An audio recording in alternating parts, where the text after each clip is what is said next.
Breakups can be very ugly, but it's not every day you see petty behavior this bad, because today we're covering a TikToker by the name of Caitlin, who had her apartment absolutely shattered and all of her belongings either stolen or destroyed before her now ex-boyfriend left. Hi, my name's Caitlin, and I broke up with my ex-boyfriend, and he did this to my house. This is even all of it. He destroyed everything. There is almost nothing salvageable in my house, so I want to get his face out there, and I want to ruin his life. So here we go. Oh no, I know that she's extremely justified in how she feels, but she should really just let his actions speak for themselves and not state that that's her intent with posting this video. I think I just have lawsuit PTSD, but this is definitely going to end up in a lawsuit, and I'm worried that statement could be a liability for her, even though the dude is clearly in the wrong. But let's see what he did. So this is my beautiful, lovely, psychotic ex that destroyed me and my child's home. His name is Zachary Allen Cater. His birthday is November 10th. He'll be 30 years old this year, and he is currently homeless and probably now has no job. He has demolished everything, broken everything, my son's stuff, my stuff. This wall was all full of pictures that is now all over my ground and smashed and demolished. He emptied out the cat litter box, dumped it all over my apartment, all over my bed, cut up every single article of clothing, all because I broke up with you. I guess this is what rock bottom looks like for a guy. Dude, why? In these like extreme breakup videos, you're kind of used to like, I don't know, like a spray painted cheater or something like that on a car. But this is way beyond that. Like, move on with your life. Don't ruin your life just because you got broken up with. The dude basically just turned into the Tasmanian devil from Looney Tunes over a breakup as a 30-year-old man. But unfortunately, it gets so much worse. Destroyed my entire bathroom. I don't own a single thing of makeup now. And then, about an hour ago, posted a video with another girl. I hope you know what he just did to me and my child. The cops told me that he probably would have killed me.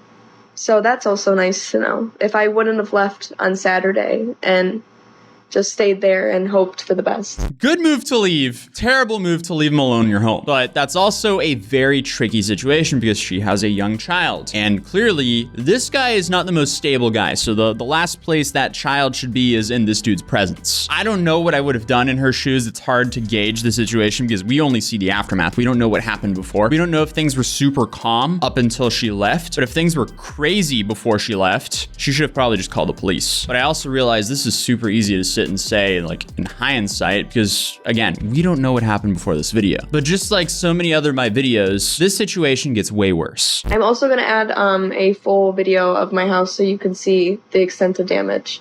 Literally capturing this video, he cut every single pair of my clothes. He cut my shoes, he cut my bras, he destroyed all of my electronics, he destroyed all of my pictures, all of me and my son's pictures, everything. He put cat litter and ruined my bed. All of my clothes are ripped and just gone. Everything.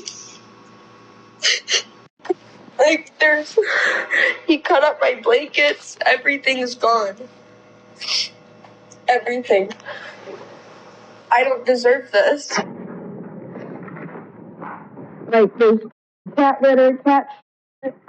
He broke my TV, my son's iPad, demolished. Yeah, that guy might be going to jail for this. That might be $20,000 in damages. It really depends on what state they're in, but he could actually get some time and some serious fines for this. He broke glass. I mean, anything that was any kind of value to me. Oh, there's another ripped up shirt. This was my favorite thing. I don't think it's ruined, thank God. More ripped up shirts, more ripped up shirts. Oh, there's his shoe with cat and litter in it, so obviously he didn't care about his stuff. My basket's ruined. He broke my PlayStation 3. My favorite jacket ripped. He broke all of this. That's all broken.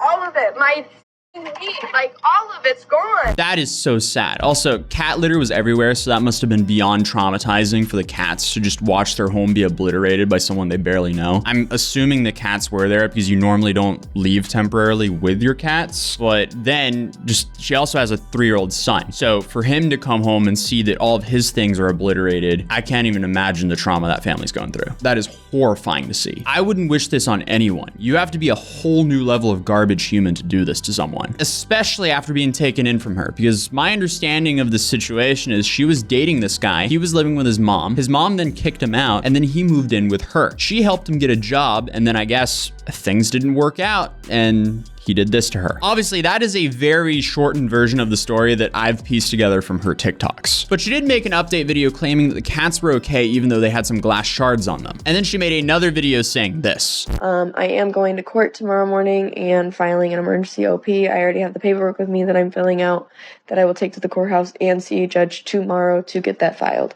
My landlord is changing my locks. Thankfully, his clothes were not destroyed, but all of his toys have glass kind of in it. I really don't even want to risk it, so I think most of it will be thrown away. There were red flags, but there wasn't red flags to indicate that something like this would have happened.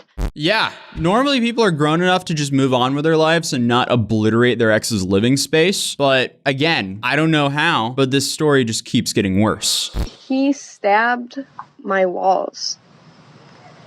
Like the pictures on my walls. He took a knife because I found the broken knife on the ground along with the other knives that he used to cut up and damage everything else in my house. But he stabbed the wall. I'll put the video so you guys can see it and my pictures of me and my child, but this is insane and you guys just need to see this. This is how I found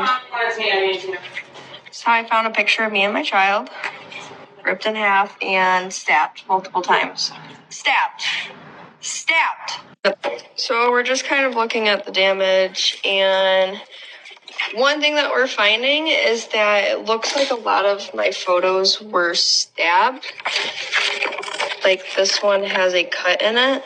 So what we think happened is that he knocked my TV down, got up here because there is a stab mark in the wall. So he stabbed every single picture of me and my child and my friends and everything because there's the evidence right there that he stabbed that. She needs to move. That is beyond horrifying. Hopefully this will catch up to him. She is pressing charges, but the big problem is he's missing, so she can't have him served. I just want to clarify a couple of things because I still am getting, a parade of messages and stuff to take him to court, to sue him, to press charges. I have press charges. There's a criminal investigation out on him as well as a civil case for emergency order of protection.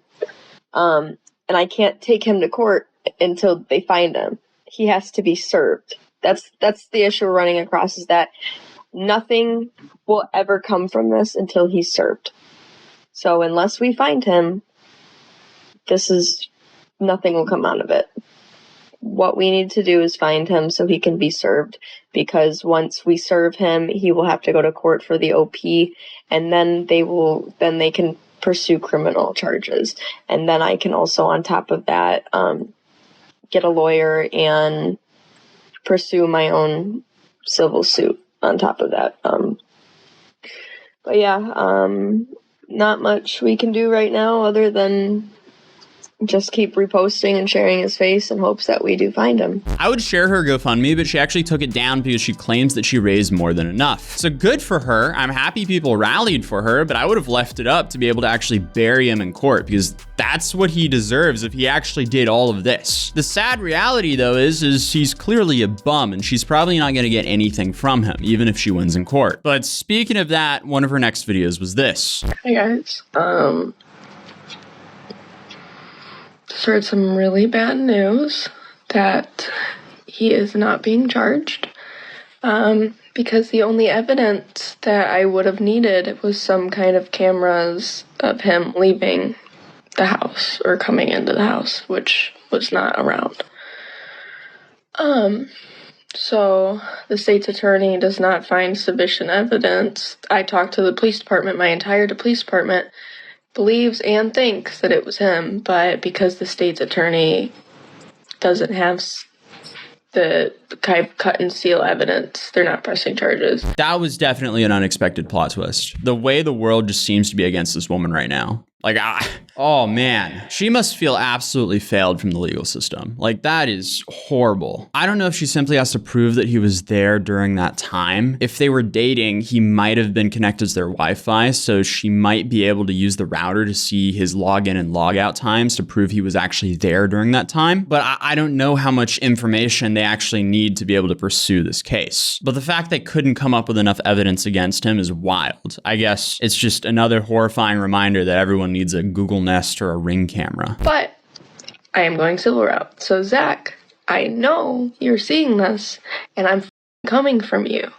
You're a piece of shit, and I hate you, and I hope that you watch every penny get taken from you for what you owe me. Again, this is just beyond sad because the guy's a bum. He doesn't have any money. She's going to have to spend so much money to now try to recover essentially nothing. Because let's be real here, the odds of this dude being able to pay her anything are low because it seems like she's dealing with an unemployed 30-year-old with zero self-control or discipline. This would be in the short term. In the long term, if he actually gets his life together, he would then have to pay her a large sum of money. But besides that, I am also now kind of in that spot where I don't know how much this attorney is going to be, because I'm going to try to get one of the best out of the Chicagoland area. Because I already have $7,000 that he owes me, just what I needed to spend on cleaning and replacing things.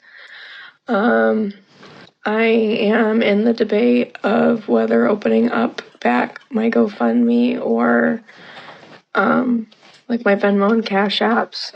I need kind of the opinion of you guys to what to do, because now I also need to afford a very expensive attorney. This whole situation is just so depressing because there's no winner in situations like this. From what I can tell, her GoFundMe is still not in her bio, or else I would have linked it here. But the most recent update to the story is she has moved, so she's now in a safe space with her kid, so at least there's that. If there's a big update to this case, I'll make another video, but until then, I'll see you guys in the next one. Hopefully, it'll be a more positive story. Peace.